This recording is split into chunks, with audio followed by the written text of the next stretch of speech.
the topic today, the budget. Oh, the budget. Well, we got a taste of a glimpse of it Sunday in the paper when the city manager sort of give us an idea of where you are and what's going to be happening with our budget here in the city. What we're going to talk about today, we're going to be some of the things that we as citizens should be interested in and perhaps what we should know about our budget. The budget, as we all know, is the critical actions taken by our city officials in determining what we're going to be doing the coming year and how we're going to pay for it and how we're going to finance it. So we're going to talk about the budget, give you some things you could kind of look for, some things you can understand about the budget.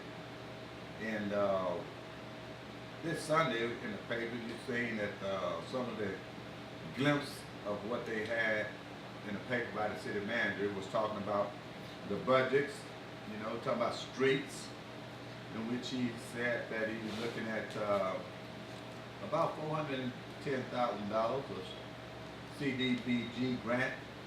And for those not familiar with these acronyms, like I wasn't for a long time, CDBG is nothing more than Community Development Block Grants.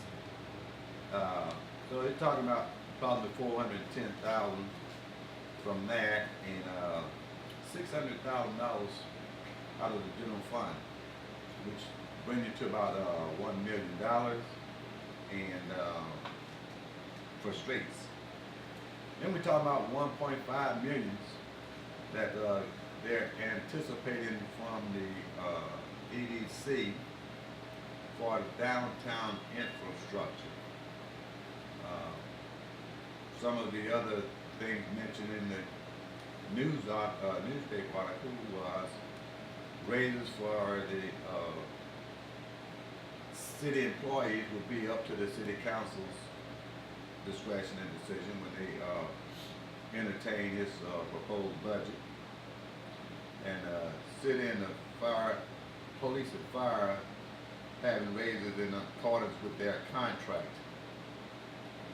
And police department improvements and the new equipment. So we got to take a look at how effective we're going to have with our budget and getting the budget approved. We all know that the state required that the budget be approved and adopted at the end of the fiscal year. The fiscal year, which is considered 30 September, meaning that our budget must be adopted by 1 October. So the key date for all people to keep in mind is we should have a budget approved by 1 October. So from tomorrow, which is the first introduction of a proposed budget by the city manager to the council, and the last date will be 30 September. After that, the council should approve the budget. Because of the schedule of meetings there, I'm quite sure there's going to be some special meetings in order to make sure that these things happen in a timely manner. But what's interesting to the citizens is the fact that once this budget is given to the city secretary and filed with her office, 15 days from that point, there should be a public hearing on that proposed budget. So key dates for us to be looking forward to is the date in which we're going to file that budget with the city secretary, and of course being alerted to when council will actually hold a public meeting on a proposed budget. Now, why is it so important for you to know that date?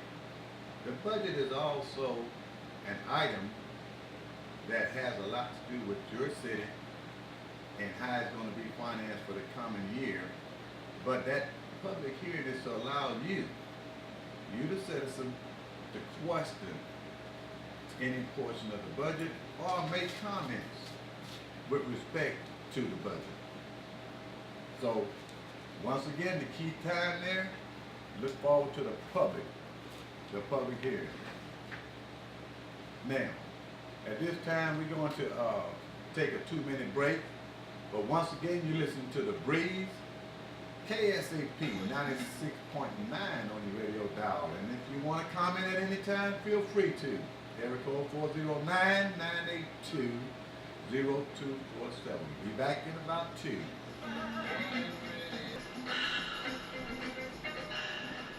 Good morning. Harold Doucet, former council member for the city of Port Arthur, back with It's Your City. We left off talking about that key date.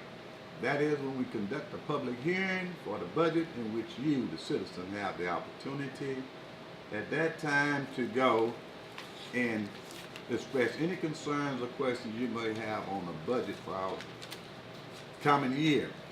Now, most cities now, when they budget, they do what they call performance budgeting.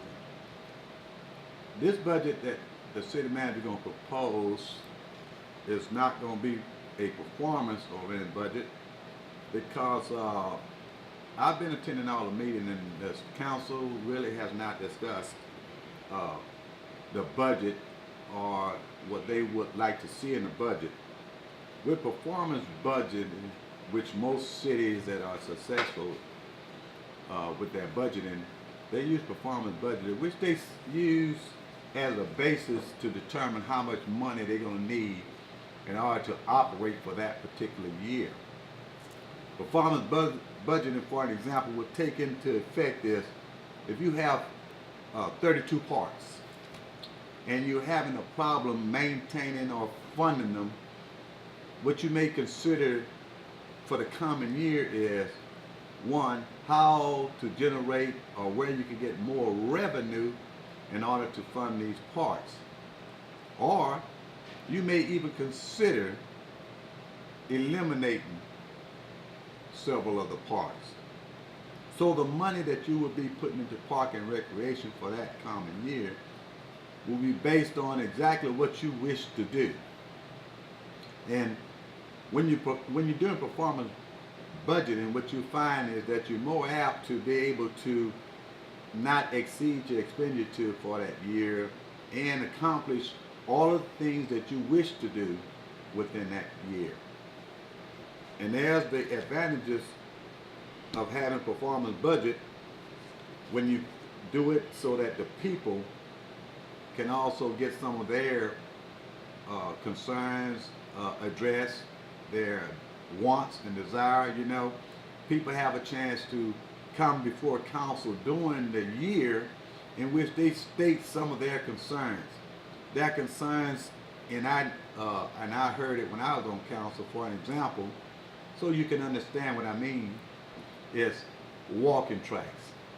During my period on council for 2 years, one of the main concerns would be walking tracks around the city to eliminate individuals having to walk in streets.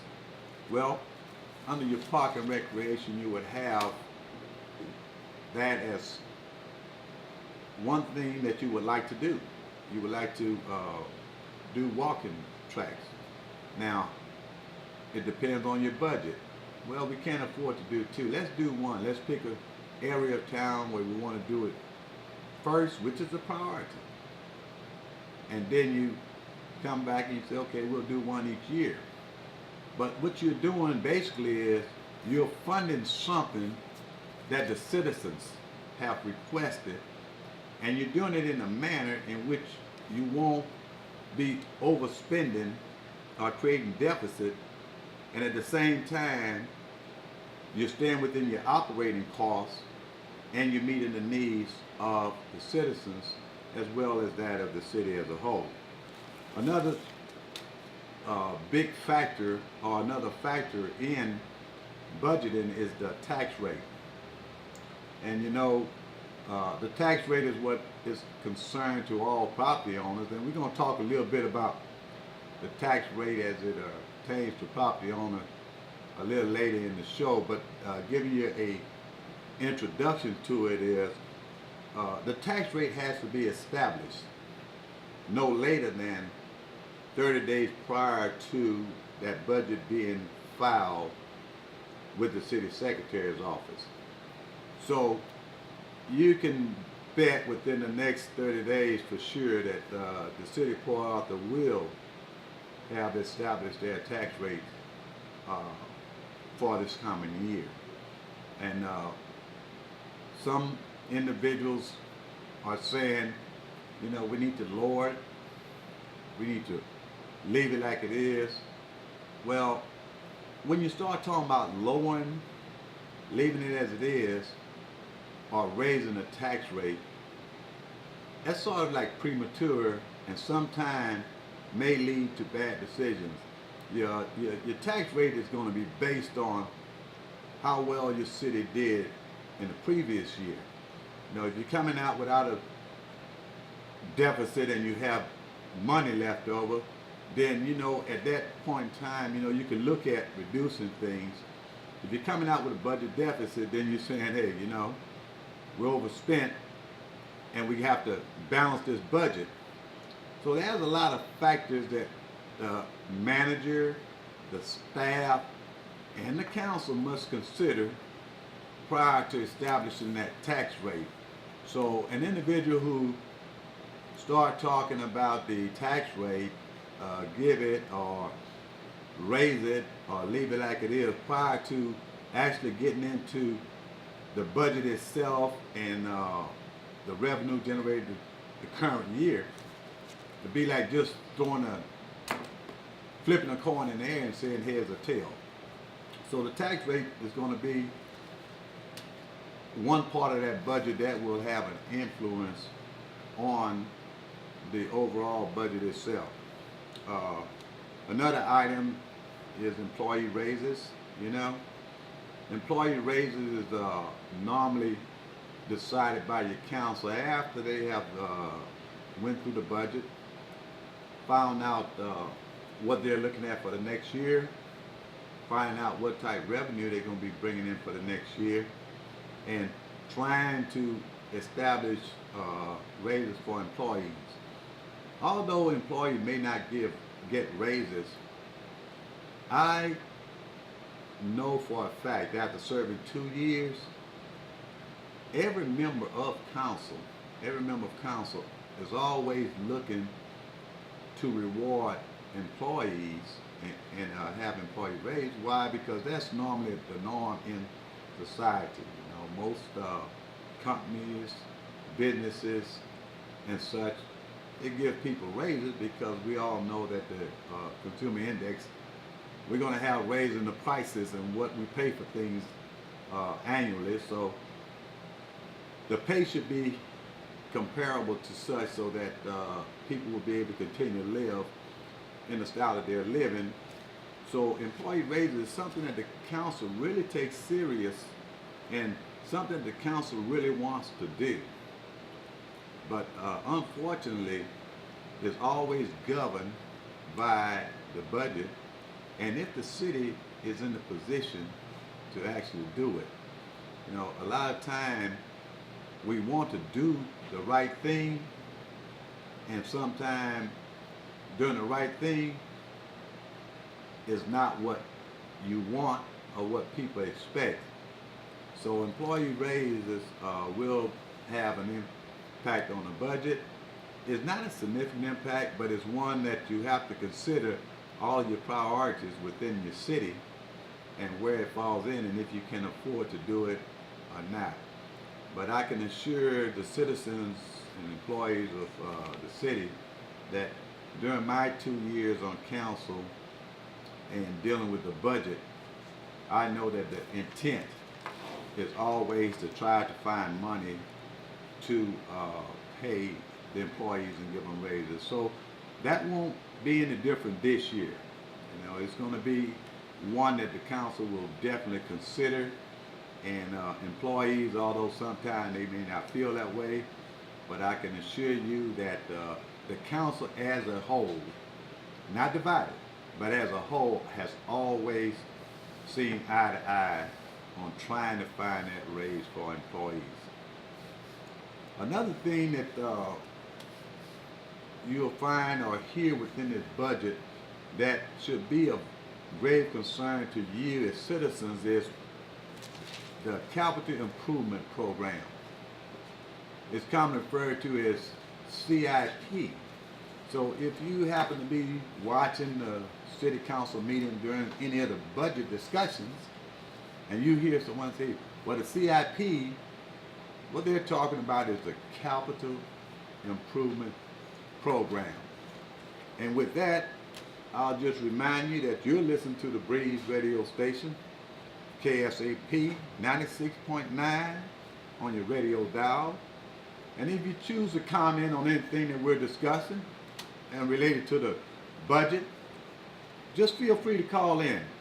The number, area code 409-982-0247. And moving right along with capital improvements, CIP as we're going to refer to it. That way I don't have to say so many words. Capital improvement is a plan. And usually it's a 5 to 6 year plan that cities uses to fund high cost or major cost items. What are examples? Equipment replacement, streets. Well, I know you're interested in that one, so if you're interested in streets, you may want to pay particular attention to anything when they talk about CIP and refer to streets. Sewerage, water lines. These are items that normally takes a lot of funding in order to fix within cities. So what most cities does is they establish a capital improvement program in which they lay out this plan, usually 5 to 6 years, in which to address these major items. Now, I will be very interested in watching and seeing what our plan is going to be for this budget, because as a former council member, I know that we fund items under the CIP, but I don't think we really have a solid plan to the council for 5 years or 6 years. And I think if you're not addressing it in those terms, I don't think your capital improvement program is going to be as good as it should. I don't think it's going to meet its goal, because if you're not doing it on a 5 or 6 year basis, what you're probably going to end up having is funding each item on a yearly basis.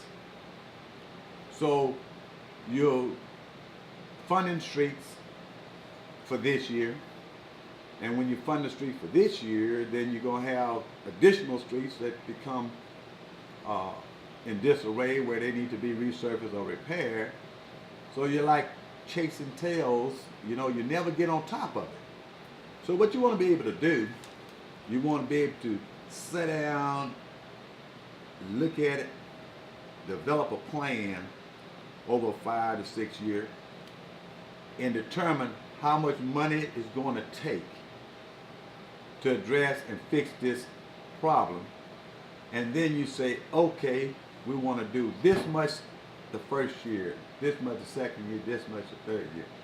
And what that do for you is actually help you when during the budget, when you get to your capital improvement program, you don't have to really do a whole bunch of discussion with them, because they already laid out of what you're going to be doing. So it's really just like tweaking it every year, but you have to have a plan.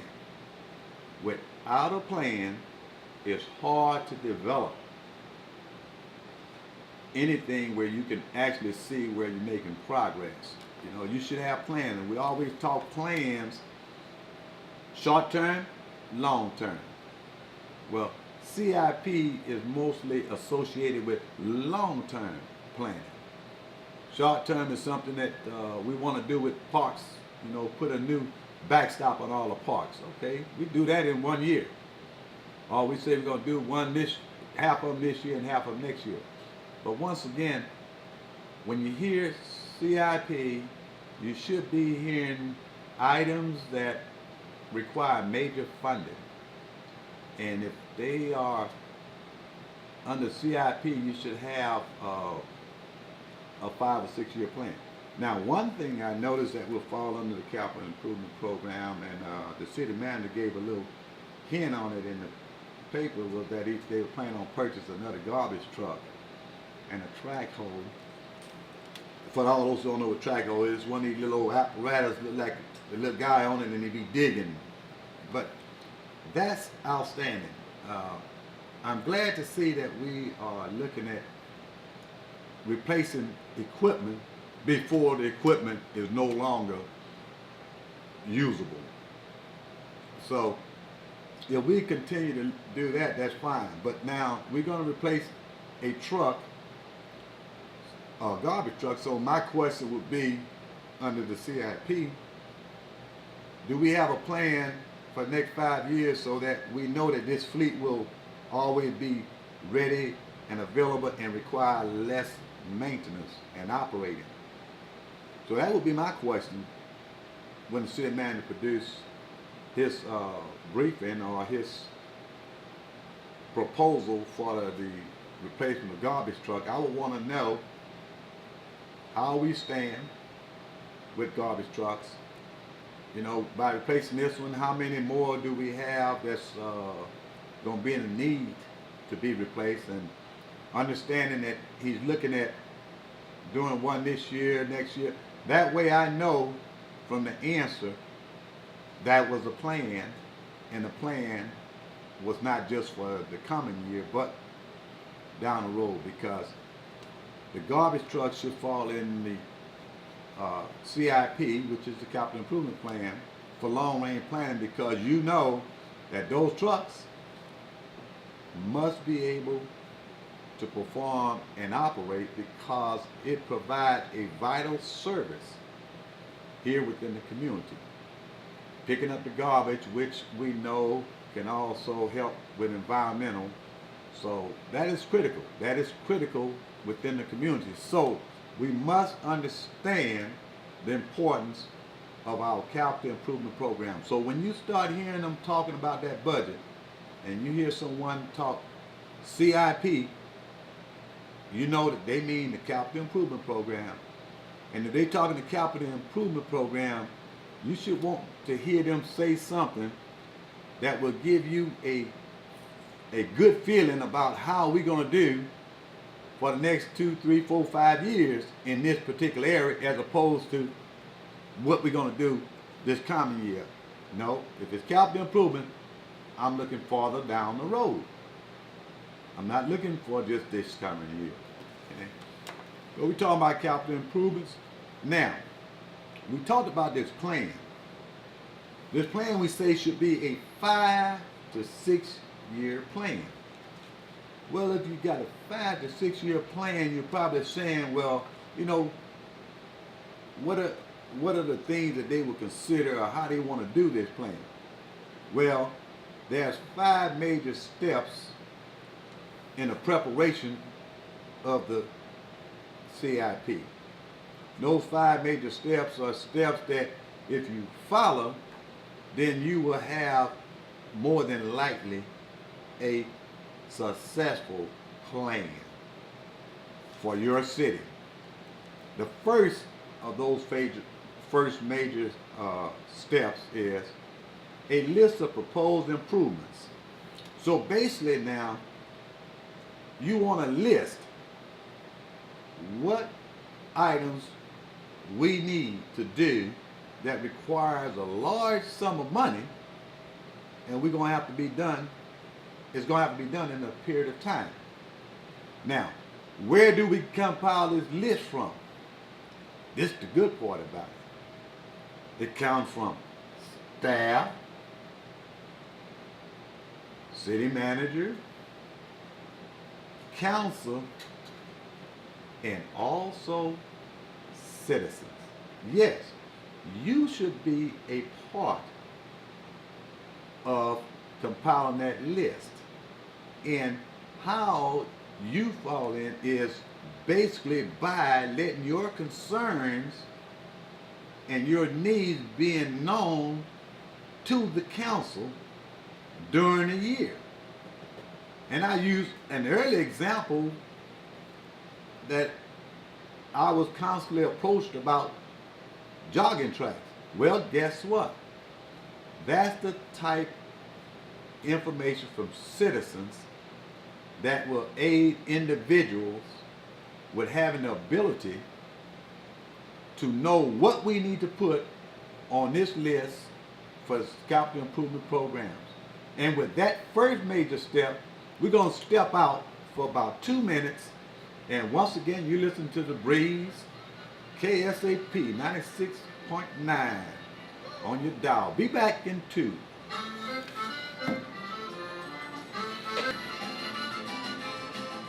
You're back with The Breeze Radio. And Harold Doucet, former council member, City of Port Arthur. And we're talking about the budget, and we left off, we're talking about the Capital Improvement Program, alias CIP. And we was getting into the 5 major steps in which cities use in planning for a capital improvement program that will be one, viable, and one that can be executed and also benefit the citizens. We left off with step 1, where we were talking about getting a list of proposed improvements. Those improvements, we stated, comes from staff, city manager, city council, and most important, you, the citizens. So when you're talking about your concerns, when you're talking about we need this or we need that, when you're talking to your neighbor, you have someone to talk to and let them know some of the needs you feel that benefits you and the citizen. But unfortunately, your neighbor is not one that can provide that. But if you bring that attention to your city council as a whole, and let the council know that this is something that will benefit not only you, but the citizens of Port Arthur, then you're able to get the council's ear. And not only that, but when setting up this capital improvement program, council can take those things, those type things in consideration. So you see, you are a vital part of that budgeting process when it comes to capital improvement program, but only if you speak. So the next step, we said it was 5, we're going to take the second step. Determination of the city's ability to pay for the item. Well, the last thing you want to do is establish some type of payment, or you want to get a program and you haven't the money or the funds to pay for it. You know, it's like going out and buy a 90-inch a smart television set, and you put it on a 36-month payment plan, but you don't have the money to pay for it but for 1 year. So one thing that is critical, we must understand, we must be able to know that the city has the ability to pay for the item. So we don't want to undertake something and plan a 5-6 year time frame, but we don't see the revenue coming in. We can't forecast enough revenue to pay for it. That is not what we want to do when establishing this program. And the other one is the cost estimate. You know, that's very critical when determining your program. You know, you want to get a list, but what you want to do, you want to get a list of items, and you want to be able to get an estimate of the cost. How much is it going to cost us for this item at the end of 2, 3, 4, 5 years? How much is it going to cost us? Now, that's only part of it, estimating the cost. Because if it's something that is viable and needed, we should also be able to look at if it's going to be cost saving. So if there's a saving that's going to be associated with it, then that must be presented and talked about at the time of establishing that item as one to go on the list. Because those are the good items. When you start putting items on that list whereby you're not only talking about how much it's going to cost the institute, but how much the city is going to save over the 5-6 year period. That's very interesting.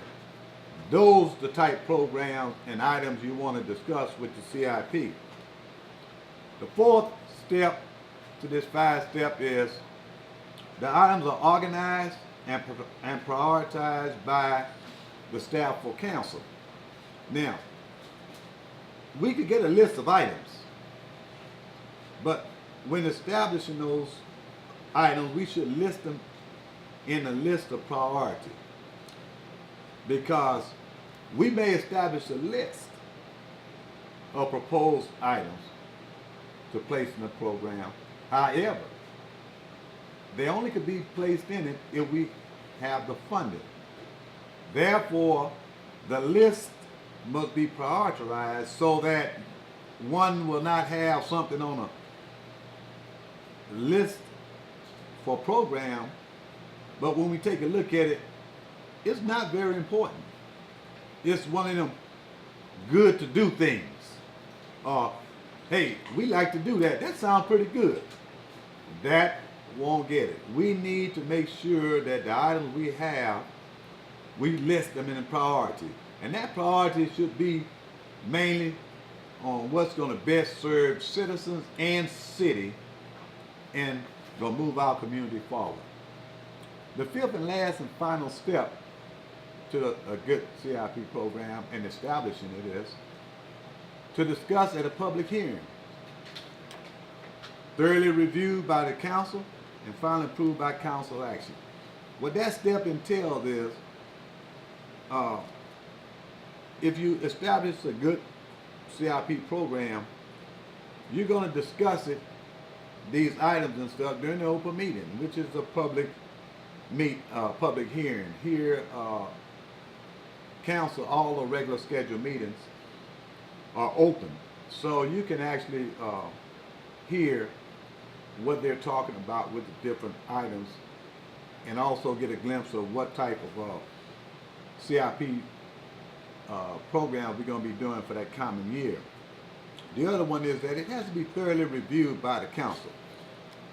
You know, that's something that I feel is the most critical step in everything we do in our city government, is that your staff recommends, but your council must be able to look at what is being recommended, considering the needs of the citizens and the needs of the city, making a determination on whether we should accept or reject. So that step there is your normal basis in which you do all city government business.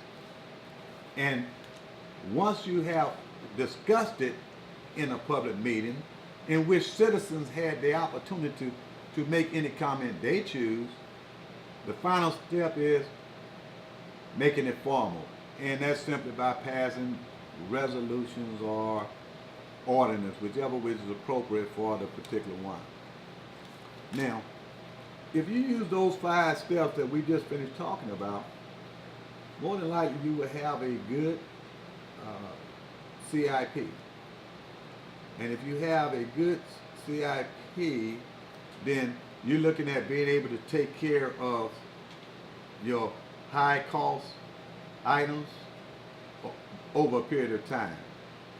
And in our city, because of the experience we've had with garbage trucks and trash trucks in the past, with the conditions of many of our streets here in the city, with the fact that we're losing 60% of the water because of old, outdated, paper-thin water lines, and the sewage problem we're having, the most critical part of that budget, according to what you do, will be your capital improvement program, because it's dealing with the items that we feel are a priority for us here in the city of Port Arthur.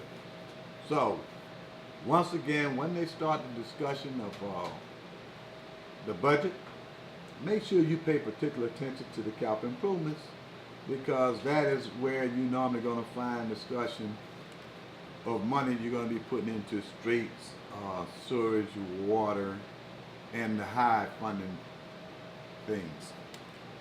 We mentioned earlier in the program property tax, and there's a lot of things that you can take in consideration about property tax and tax rate. One of the problems that some cities incur is that they're not collecting enough of the property taxes, okay? And using an index that I guess someone came up with a good tool for measuring the property tax collection is, they say if you are collecting less than 95% of your property tax, then they have reason to be criticized. So understanding that rule, or understanding what they establish and whether you should have a problem or don't have a problem, we're not near the 95%. I'm quite sure of that here in the city of Port Arthur. So if you're not collecting 95% of your property tax, you're losing a portion of your revenue. That revenue that you're losing is going to be significantly impacting when you start talking about your capital improvement programs. You're talking about the major things you want to fix that require a lot of money. You're going to prolong the time in which you could fix them.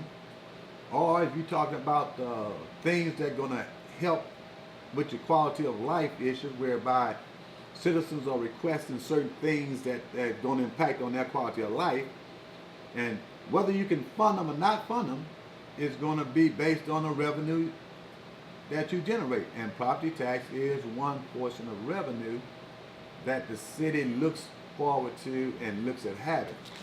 So if you're not collecting 95%, what are things they think or say you can do?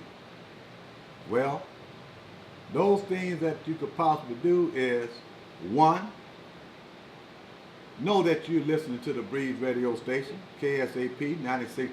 And if you want to comment about it before I get into it, you can always call on 409-982-0247. And in the meantime, we're going to take 2 minutes. We'll be back in 2 minutes, and we could tell you what you can do in order to improve your collection of property tax. Stay tuned.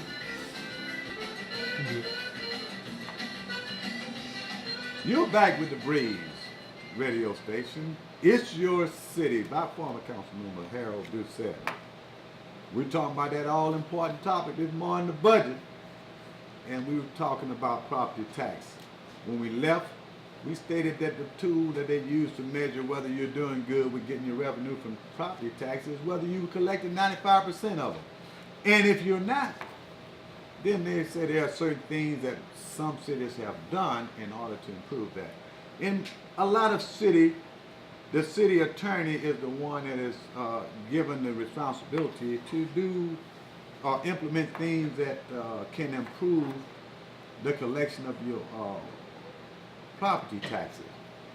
Now, when that fails, cities have hired lawyers that specialize in collecting taxes. So one needs to take in consideration, one, what percentage of taxes are we collecting? If we're not collecting in percentage that is acceptable for you generating and receiving the revenue for which the city is due, then you have to say, what do we need to do to fix it? Is it something that our city attorney office can handle? Then we turn it over to the city attorney, and they should be able to improve that so that you can get to whereby you collecting a 95%. If it's a burden or too much because of the number of employees and the workload of your city attorney, then it's best you hire a lawyer in order to do this. Now, to hire a lawyer who specializes in taxes, if you're not receiving a large portion of your taxes that is acceptable, is a no-lose situation. If he collects taxes for which he specializes in, his work will pay for his salary and give the city revenue. So that is one area that we as a city and a council need to make sure we look at. What percentage of property tax are we collecting? And if we're not collecting acceptable percentage, then what action should we take? Well, hire a lawyer that specializes in it. You increase your collection, it pays for the salary. You get more money, ain't costing you nothing. It's like, you don't have to be a rocket scientist. You don't need to call Albert Einstein to ask that. It's simple. And if you didn't know, I got the information from the Texas Municipal League Handbook. They the ones said some cities have overcome that by hiring a lawyer to specialize in it. And when we talk about property tax, now we're getting into our city. Our city. We have property that's abandoned. Are we collecting the taxes on these properties? From 2 years of experience, I can tell you yes and no. So, if you have abandoned property, you can bet that you're losing tax revenue. Okay? Another thing that can give you an idea of your property tax. If you have a lot of housing complexes and not rooftops, then more than likely you're not generating as much property tax as you would if you had homeowners. So when you look at cities who limit public housing, they're looking at what will bring them more tax revenue. Now, it's not to say that you don't need public housing or public housing is not a good thing. What it's saying is you have to understand the economics. You could get it, but it may not be in the best interest, but you make a decision based on what's best for your particular city. All cities don't have the same needs, but you cannot get away from the fact that it is a factor when you start talking about the revenue that the city is receiving in terms of property tax. The other is a decrease in population. You have a population that is dwindling. Among that population, you're probably losing someone that owned a home or someone that may have had the potentials to buy a home or build a home. So your chances of increasing your revenue from property tax through the association of homeowners has got to be reflected in that tax base, because you're dwindling population, and the population that is dwindling is normally that population that can do that, because minors most of the time do not have the ability or the financial resources to relocate. So the people relocating are individuals that are of age whereby they're looking at buying, building homes because they have jobs that will afford them the opportunity to pay for them. So you have to take a look at population, because what is considered an automatic,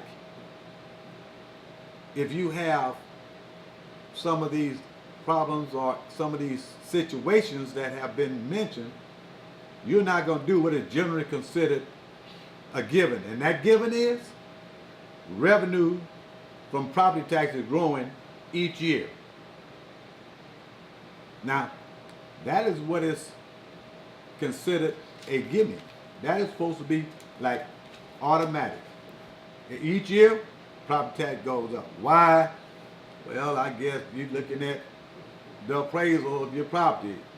You know, everybody need money. First thing they turn is to the poor citizens. The citizens have to pay for it all. You need money, more taxation.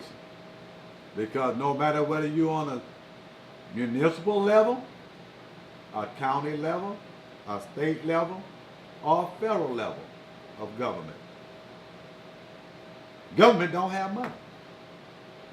It's generated through taxation. Oh, we got a caller. Caller want to call it in. Let's see what the caller got to say. You're on, caller. Hello, this message is for... Well, that wasn't the caller we wanted to hear. I don't know, maybe we shouldn't listen to that one, Steve. We probably had some good information. We said call in. Well, like we was talking about with the factors that we discussed about increase in taxes, you know, on a serious note, it's something that we have to be considered with. Now, hopefully with some of the information you have, this year, when they're doing the budget, and when you're looking at the shows whereby you're going to be able to hear some of the council meetings involving the budget, some of the terms you will understand, and you should have some type of idea on what to expect, what to look for, and what to pay attention to. Because how we do next year and what we do next year is going to be the basis for how we fund next year. And how we fund next year is going to be done by what the council do with the budget. And in closing, we talk about the budget. We talk about things that will happen. We need to make sure that we understand. Be ready to look for transparency as opposed to deception. Because don't get caught up with terminology or getting half the facts. Find out. If you have questions, ask. But we as citizens must be involved in this process to determine whether our elected, appointed, and people working for us is doing what's in the best interest of us, the citizens of Port Arthur. With that, you listen to The Breeze, KSAP 96.9 on your FM. And until next week, remember, this is your city, and whatever it is, let's do it.